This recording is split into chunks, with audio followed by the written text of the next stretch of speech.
Welcome to Sufyan Ghani Means Business.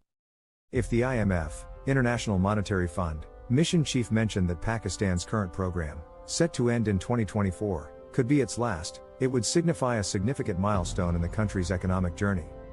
The statement likely implies that the IMF believes Pakistan will be in a position to sustainably manage its economy without requiring further IMF assistance or financial bailouts after the conclusion of this program.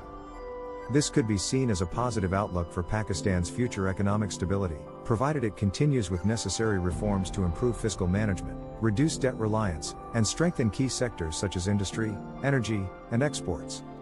Some of the reforms that the IMF might have pushed for in Pakistan include: 1. Tax reforms to improve revenue collection and reduce fiscal deficits. 2. Energy sector restructuring addressing circular debt and inefficiencies. 3. Fiscal discipline to avoid excessive borrowing and strengthen fiscal responsibility. 4. Monetary tightening ensuring inflation is controlled, reducing reliance on subsidies, and making pricing mechanisms more market-driven. If these reforms are successfully implemented, it might reduce the need for future IMF interventions. The IMF signaling no need for further programs could mean they foresee Pakistan being on a sustainable economic path if current policies are maintained.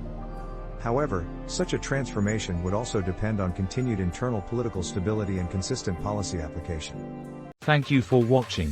If you enjoyed this video and want to see more, don't forget to subscribe to our channel and hit the bell icon to get notified every time we upload new content. Stay tuned for more informative videos.